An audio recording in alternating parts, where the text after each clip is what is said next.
Okay, so I recently saw the movie Kong, and I want to give my 2 cents, literally my opinion on this. And in my opinion, I'm going to make a bold claim. I believe that this film uh, shows a strong correlation between the Book of Revelation and the Bible in general.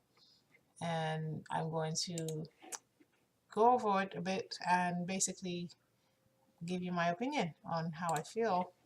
So there it is. I got the preview going here.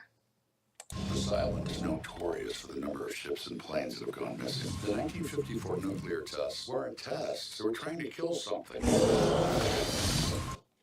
I just want to point out that I recommend, I highly suggest that you see this film before you listen to this YouTube video.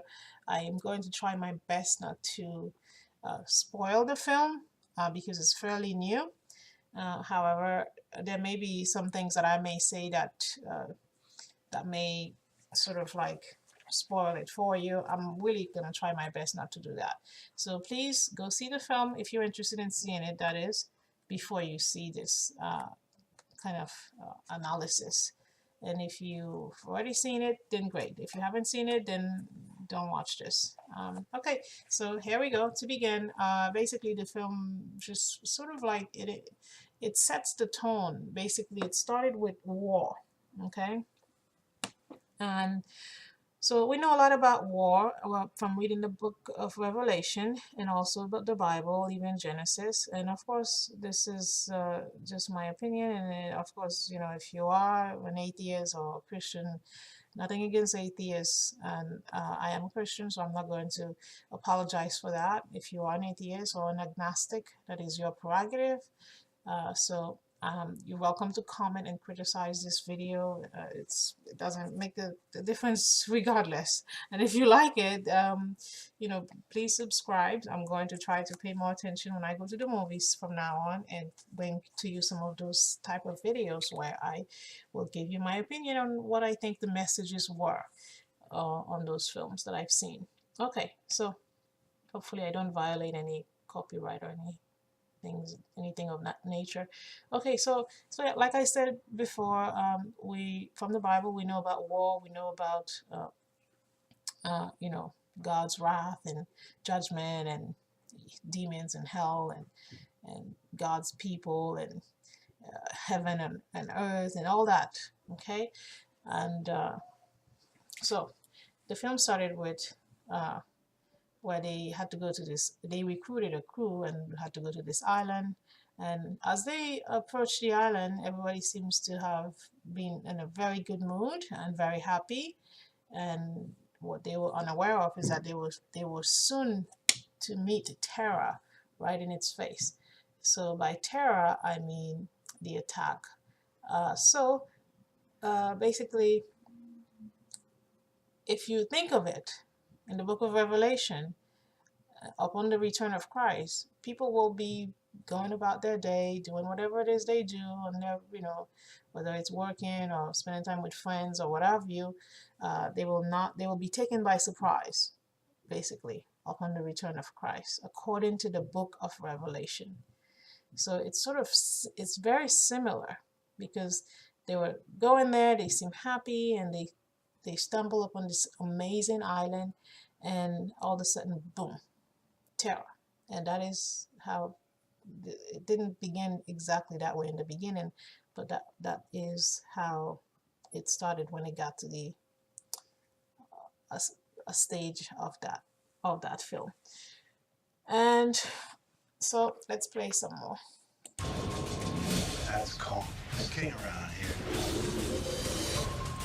So Kong is being represented by a king, the king of the island, and also he is being called a god, the god of the island. Time to show that man is king. The character of Samuel Jackson is one that we see with a high authority. He's very commanding. He has a commanding presence, and he's very similar to those who are in power today in our society. he wants to conquer, he wants to destroy. He would be bored if he doesn't have some kind of chaos that he's involved in, sort of personality, sort of like the alpha male personality, uh, you know, attack, and just blood and terror and war. That's his personality, and he is out to get it. He is out for king, and he is oh yeah. This one says king, the other one says Kong. I don't know what to call him. Let's just call him God because they're gonna mention that. So he is out to get God. So he is men versus God, and he is in God's territory, trying to destroy God. And he's very egotistical and egocentric.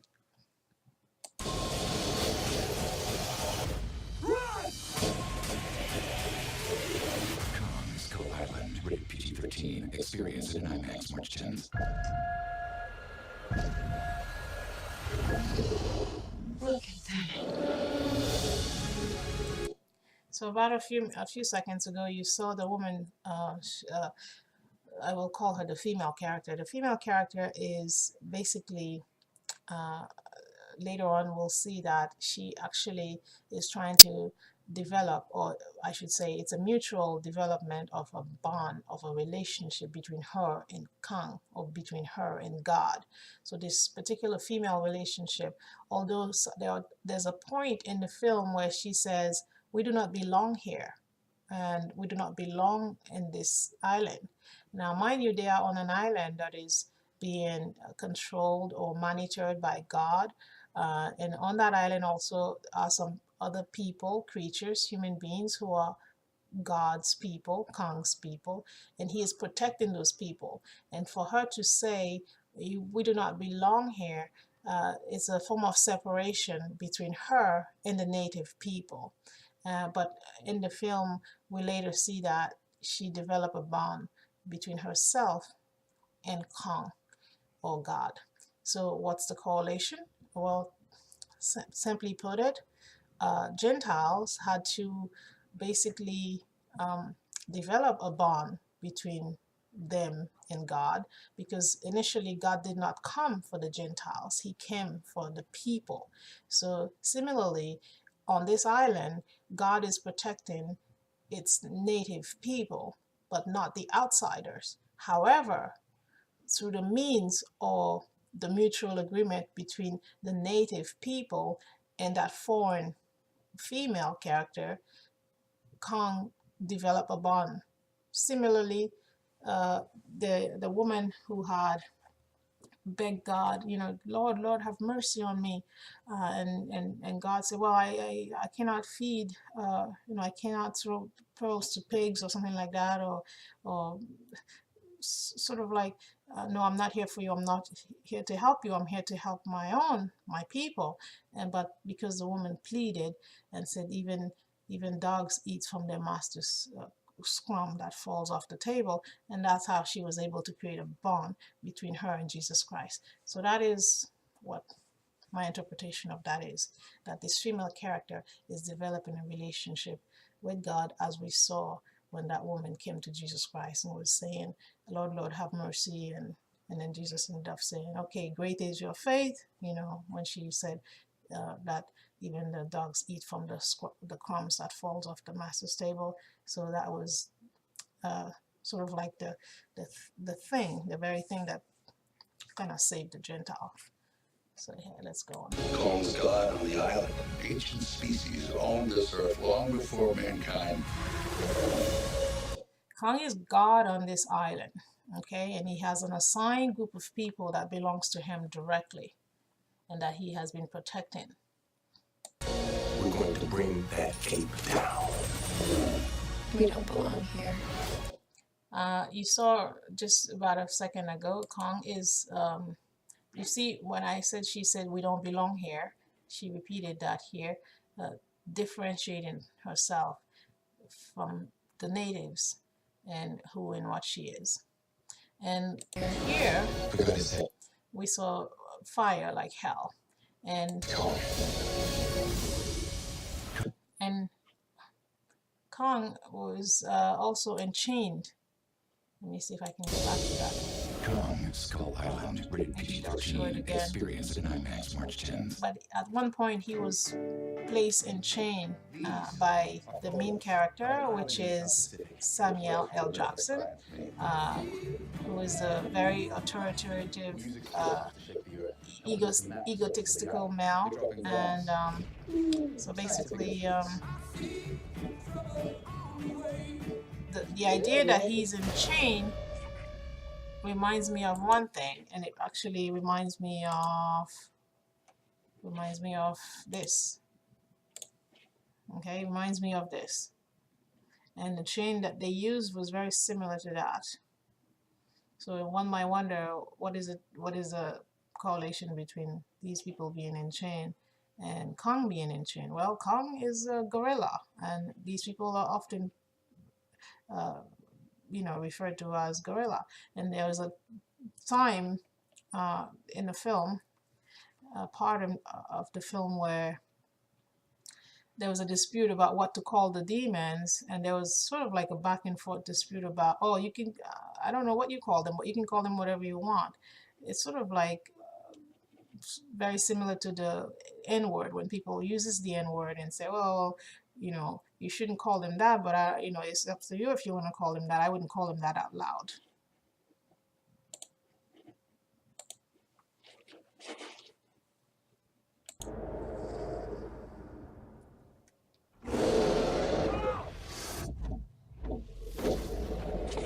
So just now we've seen that Kong, look at his eyes, red like fire. According to the book of Revelation, God's eyes, or Jesus Christ's eyes, or Yah, depending on interpretation, his eyes are red like fire. Okay?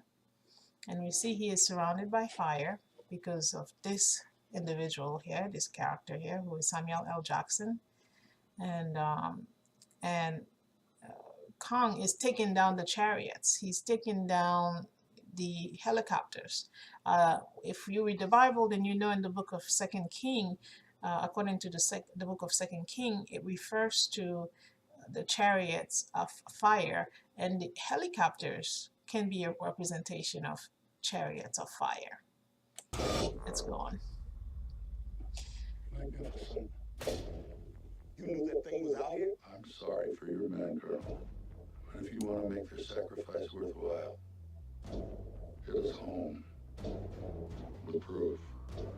Monsters exist. Monsters exist. Translation: God exists. Because there was a time in this film where the same character says that for 30 years I've been trying to prove that monsters exist, and we go into an island to prove something relating to science and myth. As we know, science is what men believe that they are capable of, and myth is what men believe that God represents. Many men or individuals believe that God represents a myth and not a true deity. So I just wanted to point that out. Also, earlier here, wait a minute, there was, they show you the hand, which was bloody. And that hand is a representation. And during that time when they show you the hand, I'm hoping they're going to show it again. But during the time when they show you the hand, there was a dove, a bird, like a pigeon, flying over that hand. And the character says, the scientist character says that it's magnificent. So that hand is a representation of the crucifixion of Christ. The blood, which is on that wall, I better get to it, otherwise I want you to understand exactly what I'm referring to. So maybe see if I can get to it. So it was about somewhere along here. Let's see. Oh no, it was before that. I'm sorry for your men, Colonel. But if you want to make the sacrifice worthwhile, get us home with proof. Oh, there. Okay, so it was here. There. That is the hand here. This is the fingerprints of Kong, the god of the island. And it represents the hand, which was the crucifixion of Christ. The blood represents the blood of Christ. And the idea that it is magnificent is just because Christ himself is a magnificent being. And that is why the scientist says this is magnificent. Magnificent. You knew that thing was out here? I'm sorry for your men, Colonel. But if you want to make their sacrifice worthwhile, get us home with proof. Monsters exist. These are the natives, these are the people of the land. What the hell is this place? That's Kong. He's king around here. Kong's pretty good, king. Keeps himself mostly. But you don't go into someone's house and start dropping bombs unless you're picking a fight. Kong's God on the island, but the devils live below us. Kong is God on the island. Jesus Christ, Son of God. The devil lives below us. Jesus Christ, God, Kong, whatever, is protecting its native people against the invaders of these chariots. And the devil lives below us. The character of Jackson, the alpha male, his very agenda is to destroy Kong, okay, and he's tried everything, and at one point he actually did pretty much destroy Kong, and then it was assumed that Kong has died, and yet resurrected, and then was put into a chain, like I discussed earlier, and so strong biblical correlations from this. Devil, God, blood, a dove, you know, or pigeon, what have you, which represent the Holy Spirit flying over the hand in the blood. And so let's go on. What are they called? I call them skull crawlers. Why? Those giant skulls represent the fallen angels that were giant, that were eating the children of men. Never said that name out loud before. It sounds stupid now that I say. Just you call them whatever you want. Never say their name out loud, some stupid name. You call them whatever you want. Never say the N word out loud, some stupid name. You call them whatever you want, but just don't say it out loud.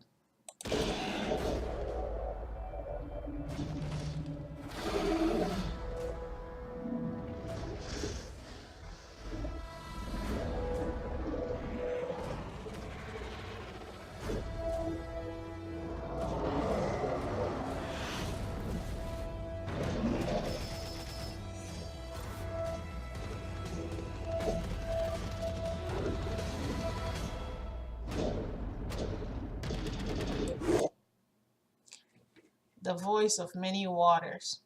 Okay, not only he has eyes that are red like fire, he also have, not in this scene because I'm paused, but in the one that I showed you previously, his voice is also, and he's hitting his chest to kind of express his power and his might and his strength.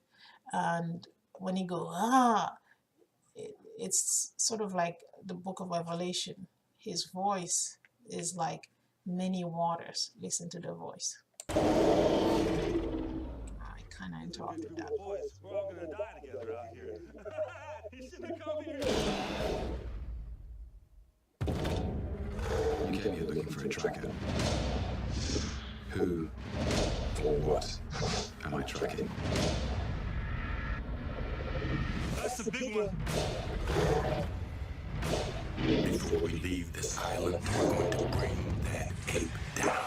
We're all gonna die together out here. He shouldn't have come here. See that? You see the chain around him? Kong, Skull Island, rated PG-13, experience at IMAX March 10th. What you're looking at is a monster from some bygone era. Send the cavalry. I am the cavalry.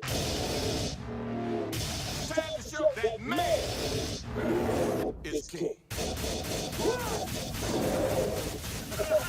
You shouldn't have come here. Kong, Skull Island. Island, rated PG-13, experienced in IMAX March 10th. Time to show that men is king. Well, it's been the idea that men is king. In history, you'll see men, dropping bombs everywhere, destroying the very creation of God, which is nature. And in fact, the island was referred to in the film that if you want to go somewhere, you're going to die by disease or by heat or by bugs, mosquito bugs, then you can go to the island. And trust me, that is a direct reference to the land of Africa. Okay, by Africa, I am generalizing. I am aware that Africa is a continent and there are about 7 different, how many different countries, and that 7 different continents, okay, and several different countries in the continent of Africa. I'm fully aware of that. So if I say Africa, I'm not restricting that specifically to, say, for example, South Africa or Ghana.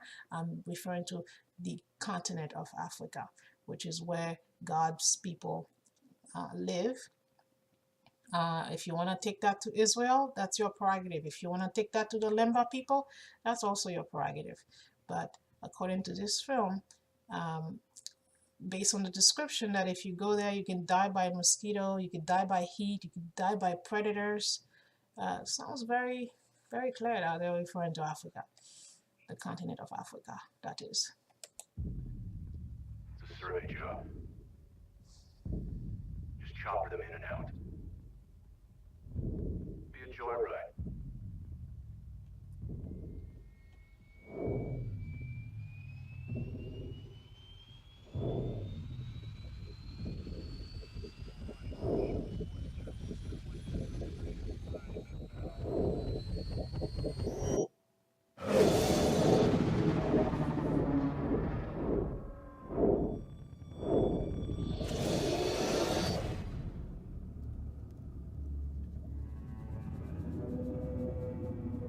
You are going to tell me everything I don't know, or I'm going to blow your head off.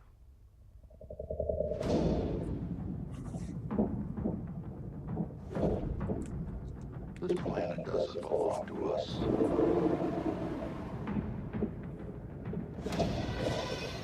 Ancient species owned this earth long before mankind.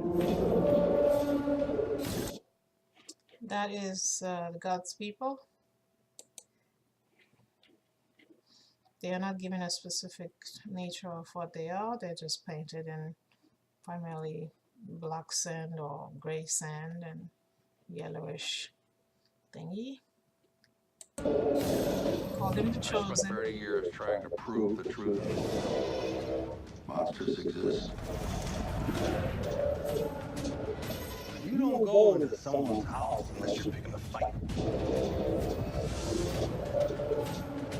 What you're looking at is a monster from some bygone era. Eyes are red like fire, according to the book of Revelation, on a black man. That man.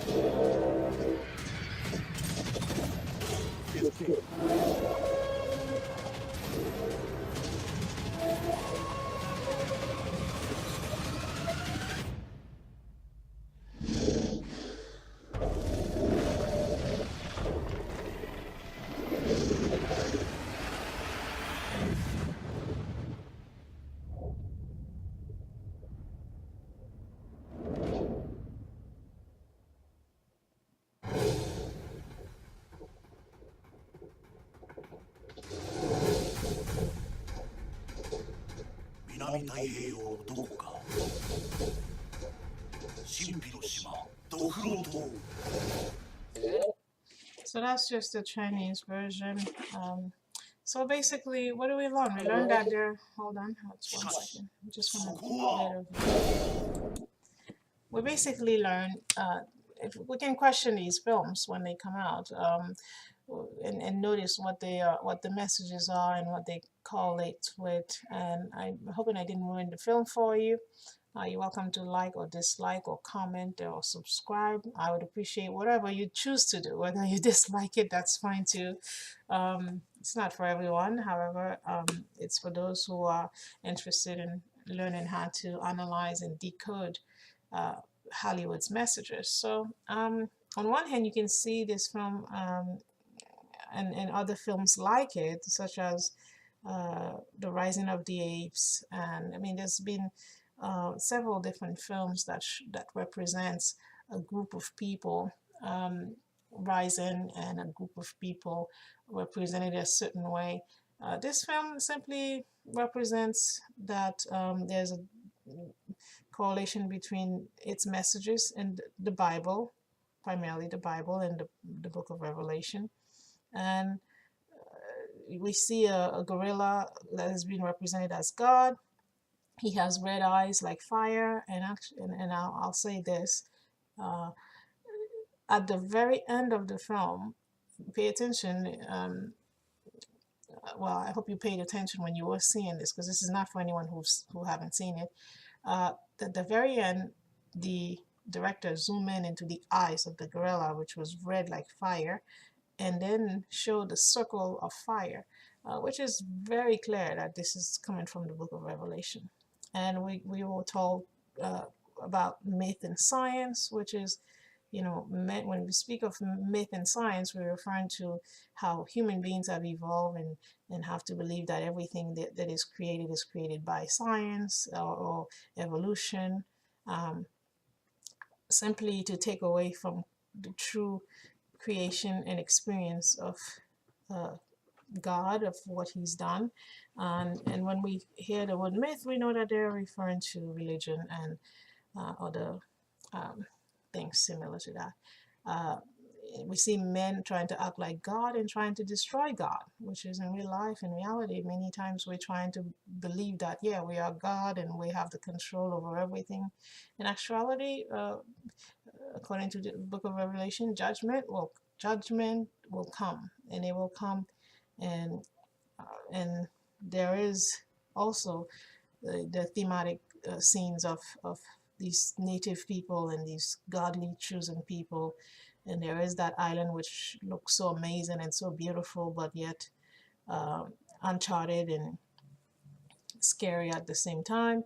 And we see God versus demon, because Kong was protecting the natural, the native people, yet somehow develop a bond between the foreign or female. At the same time, we see demons or demons, as well as big giant demon coming from underneath the ground, underneath the earth, trying to attack the children of that native land. And we see helicopters represented as chariots, according to the second king. And we see a dove flying over a hand that represents the blood or crucifixion, perhaps. We see Kong or King, sort of representing God, the gorilla, dying and resurrected again to save its people and to defeat Satan, which is the demon that came out underneath the ground. And so, yeah, and then we hear Kong making a noise, a very loud noise, like the noise, like the voice of many waters. And we see a African-American male with a red eye, showing like the eyes of fire. So I don't know, my opinion, I just feel like this had a lot to do with the Bible, specifically Judgment Day, the book of Revelation, because we saw how people went from smiling and being all happy and into immediate terror, just because of their lack of knowledge of the power and the boundaries that are set in nature by God. So I hope you enjoy it. Please do subscribe, and I would appreciate it very much. And thank you for watching.